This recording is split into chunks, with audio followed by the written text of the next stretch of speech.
Saudara-saudara sekalian, kita sebagai hamba Allah Subhanahu wa taala diberikan amanah sebagai khalifah di muka bumi ini. Dan tentu ada semacam kewajiban yang harus kita laksanakan, yang kita harus pelihara setiap saat, yaitu kita menyembah dan berzikir setiap saat di dalam situasi apapun. Olehnya itu, kita harus mencari metode, mencari jalan untuk senantiasa tetap menyembah dan berzikir kepada Allah Subhanahu wa taala. Karena memang itu adalah hal yang sudah kita terima dan kita yakini sebagai kebenaran yang hakiki dari Allah Subhanahu wa taala, karena ini adalah janji kita sebelum kita dilahirkan ke dunia.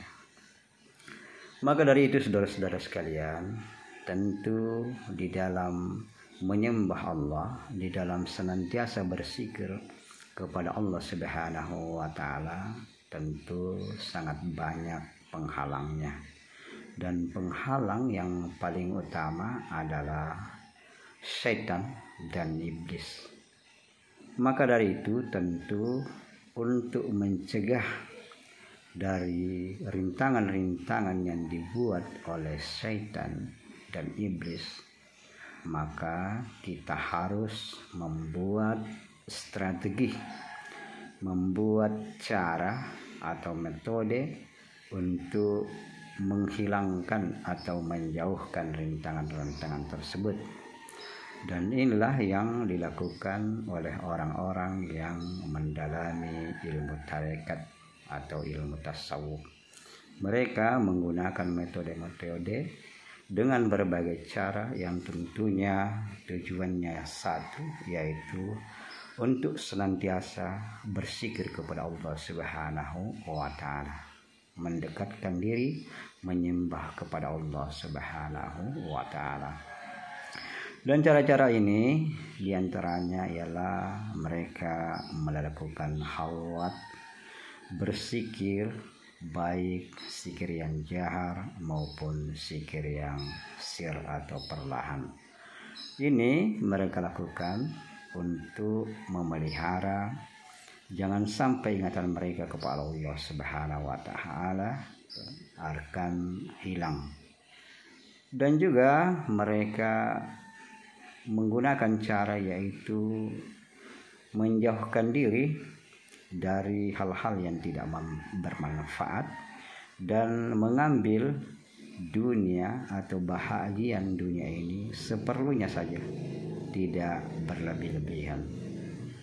Olehnya itu, saudara-saudara sekalian, sangatlah penting kita risau atau memikirkan hal ini dengan sesungguh-sungguhnya, karena apabila tidak, maka tentu suatu saat yang pasti kita akan sangat menyesal, dan penyesalan itu tiada berguna. Kita ambil contoh, saudara-saudara sekalian, walaupun kita diberikan peringatan berkali-kali, namun apabila yang ada di dalam pikiran kita atau hati kita bukan yang diperingatkan tersebut, tentu kita akan lalai. Demikian pula halnya, saudara-saudara sekalian, orang yang memang tujuan hidupnya bukan untuk mendekatkan diri kepada Allah, walaupun sudah banyak peringatan, sudah banyak tanda-tanda pada dirinya, dia akan mengabaikannya. Beda dengan orang-orang yang tujuannya kepada Allah Subhanahu wa taala, tentu dia akan menggunakan segala daya, segala kekuatannya, pikirannya dan perasaannya, hartanya untuk memperoleh ridha Allah Subhanahu wa taala.